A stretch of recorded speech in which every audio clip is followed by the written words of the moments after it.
Tapi, apa yang terjadi di gurun kita kini? Jika satu saja lahir perempuan vokal yang berani menyuarakan ketimpangan zaman dan mengkritisi para mapan, utamanya para pemegang kuasa, pasti segera diberangus hingga tuntas. Tepuk tangan semakin kencang mengharu biru siang yang kian cerah. Sedemikian benderang perbedaan itu, masih juga mereka mengenakan kata ittiba Nabi, ittiba Rasul. Di mana letak ittiba mereka pada Rasul? Tanya Raisa lantang. Tiba-tiba kopiah miring menyambar mikrofon dan interupsi. Meski bukan saatnya dan tidak pada tempatnya, karena ini bukan forum sidang anggota Dewan di Senayan. Ini forum intelektual untuk membahas sebuah ilmu dalam tajuk bedah buku. Ada aturan main dan tata cara yang dipegang seorang moderator. Sebentar, dengarkan saya bicara sebentar. Perempuan ini, sambil menunjuk arah Raisa, duduk. Bahaya. Bicaranya menyesatkan, lagaknya saja nyitir-nyitir sirah Rasul, padahal aslinya cuma ingin mengelabui kita semua. Saya tidak tahu pasti, dia ini paham agama atau tidak. Mungkin sedikit paham untuk menjerat kita ke jalan sesatnya. Jadi pesan saya, hati-hati kalian semua. Diletakkan kembali mikrofon dengan kasar. Para audiens senyap, menahan napas untuk mengetahui apa yang bakal dilakukan moderator atau Raisa, atau entah, mungkin sesosok ajaib yang diharapkan datang secara tiba-tiba untuk mencairkan suasana. Kesunyian yang benar-benar bikin gelisah dan serba salah. Semua berharap ada keajaiban yang bakal turun. Raisa tak kalah bingung, mau melanjutkan bicara atau menunggu moderator memberi aba-aba. Ditengoknya moderator ternyata hanya pelongo-pelongo, tak tahu harus bertindak apa. Karena gemas, nekat Raisa mengambil alih tugas moderator. Sudah selesai interupsinya, Pak Kiai? Jeda sekian menit, ruangan seolah dihuni para ifrit. Aula sebesar itu terasa menyempit di antara rasa gamang dan gelisah tak menentu. Lalu terdengar para audiens batuk-batuk. Sebagian dehem-dehem seolah menyanyikan gelisah yang sama. Ingin segera berlalu dari detik-detik kecelakaan sejarah. Detik-detik yang tak nyaman yang akan jadi ingatan seumur hidup kelak. Kian gemes Raisa karena si Komir tak meresponnya. Namun, coba sabar menahan amarah. Berpikir jernih bahwa sekuat-kuat manusia adalah yang tahan diserang dalam pertempuran melawan hawa nafsu, termasuk menundukkan amarah. Ia pun segera melanjutkan bicara dan tidak hirau dengan interupsi yang baru saja terjadi. Tak perlu ditanggapi. Baiklah hadirin, buku ini tak lain adalah ungkapan cinta mendalam saya kepada bunga-bunga masa depan, kepada Anda semua. Tepuk tangan kembali menggelombang naik turun, suit-suit. Kata cinta ada kalanya memperoleh asosiasi yang demikian positif dan indah di telinga para muda. Adapun jenis cinta itu, memang ada kalanya persembahan cinta tidak memperoleh respon sebagaimana harusnya. Bahkan boleh jadi disalahpahami. Kiranya itulah yang tengah terjadi. Cintaku bertepuk sebelah tangan. Audiens tertawa senang sambil menengok teman di sebelahnya mencari-cari tampang sedih yang senasib, yang baru ditolak cintanya oleh sang pujaan hati. Para mahasiswa juga sama tersenyum simpul, barangkali teringat kenangan akan cintanya yang tak sukses membuka mata sang impian.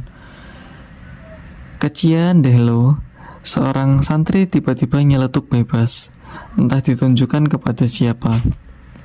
Sudah nasib, seolah Raisa menjawab seruan santri tersebut. Begitulah realitas kehidupan ini, selalu saja tak seperti dalam doa-doa. Hari-hari kita dipenuhi hari kebalikan. Berharap dapat cinta, malah dihina-hina. Mimpi memeluk bulan, malah dikejar setan. Ger, para awak berita tidak tahan untuk segera memetik momentum yang eksotik. Suasana berubah riuh rendah, penuh mata menyala bahagia. Satu orang saja yang kini salah tingkah, menahan-nahan diri jangan sampai kelihatan tertawa pula. Bisa turun martabat diri yang sempurna. Akan hal moderator yang belum lulus ilmu memimpin acara, bergaya manggut-manggut seakan paling bijaksana memahami peristiwa. Hingga wassalam, Raisa memperoleh sambutan hangat serta tepuk tangan bertubi-tubi, naik turun menyesaki ruangan aula, berbalik 100% dengan keadaan semula, meski ruangan tak ber-AC. Hanya diperdingin 6 kipas angin. Namun hati Raisa terdinginkan oleh kenyataan indah. Saat snack dibagikan, para hadirin tetap tertib sembari mendengarkan sang pembanding lain yang asli kritikus sastra berbicara mengenai buku karya sastra, bukan si Anu menurut Anu alias gosip Yuaswisu. Jika kita membaca sebuah novel dengan hati dan pikiran terbuka, sangat banyak inspirasi kehidupan yang bisa diambil, dapat dijadikan bahan renungan untuk membenahi diri atau masyarakat. Bahkan ide bagus yang ditulis seorang sastrawan tak jarang berimbas sangat luar biasa dalam mengubah suatu kondisi, dari stagnan mencari sangat dinamis, dari yang dulunya putus asa menjadi penuh harapan. Ide-ide yang mencerahkan pembaca, seperti yang ada dalam novel ini. Namun demikian, rupanya sang pembanding satunya ini juga tak seperti yang dibayangkan para audiens, menjadi penimbang yang tidak memihak kiri atau kanan. Meski begitu, semua yang diungkapkan cukuplah sebagai obat penenang. Tak kalah dengan si Komir, ia sitir beberapa buku teori sastra dan kemudian mengulas isi novel dengan jalan berkelok-kelok. Meskipun terasa kurang spontan dengan teori-teori yang dihadirkan, ulasan sang pembanding kedua tidak membuat audiens berhuhu, apalagi menggebrak bangku. Mungkin saja karena waktu terus memburu. Usai pembanding mengucap wassalam, durasi tanya jawab tak bisa diperpanjang, dan moderator pun membaca hamdalah, meletakkan mikrofon dengan rasa gerah. Matahari siang di titik tergarang. Acara yang dialokasikan 2 jam molor tak terasa hingga 3 jam. Begitu MC menyampaikan kata penutup beriring doa dan pembicara serta para pembanding hengkang dari aula, segenap para hadir tiba-tiba menyerbu Raisa untuk meminta tanda tangan, seperti kawanan semut yang mengerumuni gula. Raisa dijarah sumuk dan gerah. Ia minta 2 kipas angin dihadapkan ke sisi kiri dan kanan, serta diperdengarkan nyanyian seorang biduan dari negeri Ilyas alaihi salam. Marmara zamani ya zamar marmar, marmar tini ya bidi matir marmar. Berlarilah wahai abad yang berlari, seiring waktu Anda mesti juga berlari. Buku-buku ditumpuk per 10 di meja panjang di depan aula. 2 orang santri menatanya rapi berjajar-jajar banyak sekali.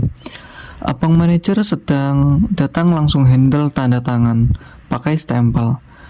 Ternyata semua mulut protes karena menginginkan tanda tangan yang asli. Senyampang penulisnya ada di sini. Kapan lagi? Seru mereka penuh gelora. Demi memenuhi dan menyenangkan hati para pembaca, mau tak mau Raisa membubuhkan tanda tangan di tiap buku yang mereka beli, satu persatu hingga buku ke 100, 200, 300. Jari jemari Raisa seolah hirang ngarsa, tak kuat lagi membubuh tanda tangan untuk pembaca yang budiman. Meski semua merayu dengan suara merdu virus yang diulang 7 kali, bahkan 9 kali, jari-jarinya tetaplah 10 cuma. Dengan berat hati sembari memohon pengertian dari semua, akhirnya Raisa menyerahkan urusan tanda tangan ke abang manajer yang telah siap dengan stempel patennya. Didukung penampilan nyentrik abang manajer, rambut gondrong dan wajah yang rupawan, semua menurut dan tak lagi menuntut Raisa untuk tanda tangan di buku mereka. Agaknya cintaku tak bertepuk sebelah tangan ya, Raisa bercanda. Usai rampung menandatangani 300 eksemplar, setelah abang manajer merampungkan sisa tanda tangan dengan stempel. Dengan riang mereka minta foto bareng. Meski sesi foto telah ditentukan 4 gelombang, ternyata hingga bergelombang-gelombang kemudian acara foto-foto belum kelar juga, hingga terasa kaku kedua bibir Raisa yang terus dipaksa senyum tiada habisnya. Mbak Raisa cantik dan wangi. Terima kasih atas kedatangannya ke kampus kami. Benar-benar suatu kehormatan, kata Ketua BEM. Kami harap jangan lupakan kami dan maafkan bila ada yang tidak berkenan dari Pak Kiai. Lanjutnya sembari tersenyum hangat penuh hormat. Semuanya akan menjadi ilmu bagiku dan bagi kalian. Tetaplah konsisten dengan komitmen kalian sebagai muslim dan mukmin. Dan bagi kalian para Khadijah dan Aisyah abad ini, ingat selalu keperkasaan Fatimah Az-Zahra, kepahlawanan Hindun binti Utbah, semangat zuhud Maryam Al-Bathul dan Robiah Adawiyah. Salamku untuk Pak Kiai telah menolak cinta sejati. Benar-benar akan disampaikan loh, Mbak. Bagus, aku serius nih. Raisa tak tahan untuk tak tersenyum geli. Di depan aula, Kopiah Miring terheran-heran melihat antusiasme para santri dan mahasiswa untuk berkarir pria bersama Raisa. Penasaran benar dia, ingin tahu apa yang dilakukan para santri dan mahasiswanya bersama Raisa. Tak tahan dengan kenyataan itu, dia segera bertanya pada panitia. Apa yang dilakukan anak-anak itu di dalam? Foto-foto dan minta tanda tangan Pak Yai, mumpung penulisnya datang. Tanda tangan di kertas kenangan? Bukan, di buku yang mereka beli. Apa ada yang membeli bukunya? Hampir semuanya Pak Kiai, 600 eksemplar dah habis diserbu. Kifarat, innalillahi. Bukankah saya sudah bilang, tiap huruf dari buku itu menyesatkan? Dengan santai, tanpa segan dan beban, tanpa peduli ekspresi terkejut di wajah Kopiah Miring, malah sembari senyum simpul, panitia menjawab, lawang saya juga beli Pak Kiai, malah 3 buku sekaligus. Satu untuk hadiah sepupu yang mau nikah, satunya untuk calon istri, hehe, dan satunya lagi untuk kepustakaan pribadi. Saya juga memperoleh tanda tangan penulisnya. Wah, tanda tangannya pakai huruf Arab. Mirip kaligrafi Kufi, Pak Kiai. Hembel gedes, dasar kuping budek kalian semua. Kopiah Miring berlalu dengan geram, tanpa wassalam. Kian terbakar hatinya. Dunia sudah nyaris kiamat, pikirnya. Bukuku bertajuk Wanita Solihah. Sudah 5 tahun saja belum laku 500 eksemplar. Bagaimana mungkin buku sesat macam itu? Dalam beberapa jam sudah terjual habis ratusan eksemplar. Sihir apa yang dimiliki penulis sesat itu? Inilah sebenarnya hal kedua yang paling aku benci di dunia ini. Harus membicarakan buku sesat hanya untuk semakin melariskan penjualan buku sesat, pikirnya. Terkutuklah rangkaian jaringan laba-laba sesat, penulis, penerbit, serta distributor dan manajer, serta mahasiswaku dan santri-santriku juga.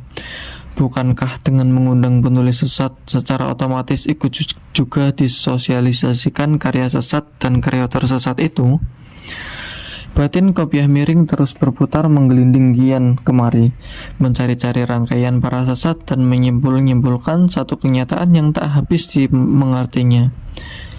Bagaimana mungkin mahasiswaku yang sebagian diantaranya hafiz Quran masih juga tergoda membeli kesesatan?